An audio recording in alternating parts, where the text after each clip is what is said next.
तर मित्रांनो, कधी विचार केलाय का, एका शिक्षण मंत्र्याचा राजीनामा हा खरंच विद्यार्थ्यांच्या आंदोलनाचा विजय असतो की तो फक्त सरकारचा डॅमेज कंट्रोल असतो? गेल्या काही दिवसात देशभरातील लाखो विद्यार्थ्यांनी एकच प्रश्न विचारला, आमच्या भविष्याची किंमत नेमकी किती? कारण जेव्हा पेपर लीक होतो तेव्हा फक्त एक परीक्षा रद्द होत नाही, तर लाखो विद्यार्थ्यांची महिन्यांची मेहनत, त्यांच्या कुटुंबाचे पैसे आणि त्यांच्या आयुष्याचं एक महत्त्वाचं वर्षही धोक्यात जातं. या आंदोलनानंतर सरकारने मोठा निर्णय घेतला. धर्मेंद्र प्रधान यांचा राजीनामा स्वीकारण्यात आला आणि प्रल्हाद जोशी यांच्याकडे शिक्षण मंत्रालयाचा अतिरिक्त कार्यभार देण्यात आला.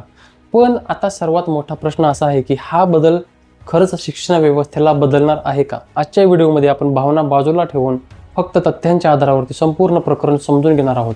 तर नमस्कार मित्रांनो, माझी तुम्हाला विनंती आहे की प्लीज व्हिडिओ शेवटपर्यंत बघा. तर 26 जुलैची सकाळ, दिल्लीतील जंतर मंतर.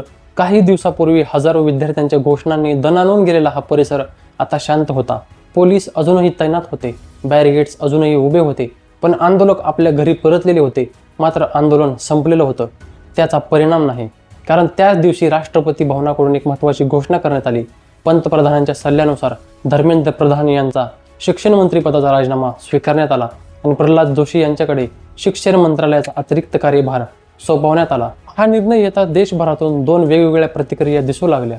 काही लोक म्हणाले विद्यार्थ्यांचा विजय झाला, तर काहींचं मत होतं फक्त मंत्री बदलल्याने पेपर फुटी थांबणार नाही. देशभरातील लाखो विद्यार्थी पेपर फुटीच्या विरोधात रस्त्यावर उतरले. अनेक दिवस जंतर मंतरवर आंदोलन सुरू होतं. विद्यार्थ्यांची मागणी फक्त एका मंत्र्याचा राजीनामा नव्हती, त्यांची मागणी होती परीक्षा प्रणाली पूर्णपणे पारदर्शक झाली पाहिजे. पेपर फुटी रोखण्यासाठी कठोर कायदे झाले पाहिजेत. आंदोलनाचं नेतृत्व करणाऱ्या CJPचे प्रवक्ते सौरभ दास यांनी स्पष्टपणे सांगितलं की नवीन शिक्षण मंत्री कोणताही असो, तरुण पिढी आता उत्तर मागेल. पेपर फुटी थांबली पाहिजे आणि विद्यार्थ्यांच्या 5 प्रमुख मागण्यांची अंमलबजावणी झाली पाहिजे. त्यांनी हेही सांगितलं की सरकारने एका महिन्याच्या आत नवीन शिक्षण मंत्र्यासोबत बैठक घेण्याचं आश्वासन दिलेलं आहे. तर आता प्रश्न पडतो की हे नवीन शिक्षण मंत्री प्रल्हाद जोशी नेमके कोण आहेत? प्रल्हाद व्यंकटेश जोशी यांचा जन्म 27 नोव्हेंबर 1962 रोजी कर्नाटकमधील विजयपूर येथे झाला. त्यांचं शिक्षण हुबळीतील रेल्वे स्कूल आणि न्यू इंग्लिश स्कूलमध्ये झालं. त्यानंतर त्यांनी श्री कडसिडेश्वर कला महाविद्यालयातून BA ची पदवी घेतली. राजकारणात येण्यापूर्वी ते उद्योग क्षेत्रात कार्यरत होते. त्यांचा राजकीय प्रवासही तितकाच मोठा आहे. 2004 मध्ये ते पहिल्यांदा धारवाड लोकसभा मतदारसंघातून खासदार झाले.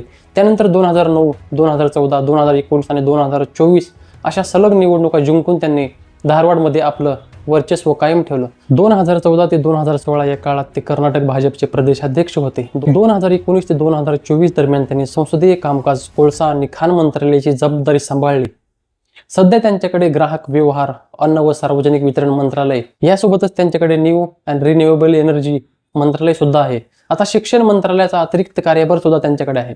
म्हणजेच केंद्र सरकारने एका अनुभवी नेत्यावर मोठी जबाबदारी सोपवलेली आहे. नवीन जबाबदारी स्वीकारल्यानंतर प्रल्हाद जोशी म्हणाले, पंतप्रधानांनी माझ्यावर विश्वास ठेवला आहे. मी ही जबाबदारी नम्रतेने स्वीकारतो आणि माझ्या क्षमतेनुसार सर्वोत्तम काम करण्याचा प्रयत्न करेन. त्यांनी माजी शिक्षण मंत्री धर्मेंद्र प्रधान यांच्या कामाचंही कौतुक केलं. त्यांच्या मते धर्मेंद्र प्रधान यांच्या कार्यकाळात राष्ट्रीय शिक्षण धोरण म्हणजेच नॅशनल एज्युकेशन पॉलिसी 2020 लागू करण्यात आली आणि शिक्षण क्षेत्रात 100हून अधिक सुधारणा करण्यात आले. नवीन शिक्षण मंत्री म्हणून प्रल्हाद जोशी पहिल्याच काही महिन्यात कोणते निर्णय घेणार?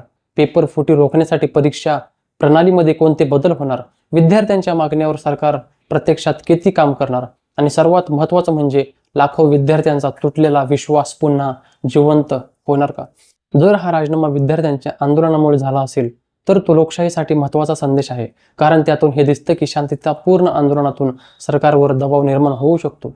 पण जर हा निर्णय केवळ राजकीय दबाव कमी करण्यासाठी घेतला असेल आणि पुढे परीक्षा व्यवस्थेत कोणतेही ठोस बदल झाले नाहीत, तर काही महिन्यानंतर पुन्हा तेच प्रश्न उभे राहू शकतात. म्हणूनच आजचा खरा मुद्दा धर्मेंद्र प्रधान किंवा प्रल्हाद जोशी नाहीत. खरा मुद्दा आहे भारताची परीक्षा व्यवस्था.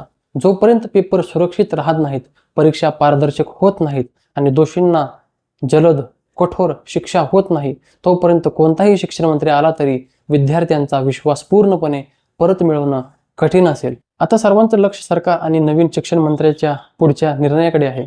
कारण विद्यार्थ्यांनी आपला संदेश स्पष्ट दिला आहे, फक्त मंत्री बदलून चालणार नाही, व्यवस्था बदलली पाहिजे. तुम्हाला काय वाटतं? धर्मेंद्र प्रधान यांच्या राजीनाम्यानंतर खरंच शिक्षण व्यवस्थेत मोठे बदल होतील का, की फक्त हा एक तात्पुरता राजकीय निर्णय आहे? तुमचं मत कमेंटमध्ये नक्की सांगा. व्हिडिओ आवडल्यास आपले व्हिडिओला लाईक करा, मित्रांसोबत शेअर करा आणि असेच व्हिडिओ पाहण्यासाठी आपले व्हिडिओला लाईक करा, चॅनलला सबस्क्राईब करा. तोपर्यंत धन्यवाद. जय हिंद, जय महाराष्ट्र.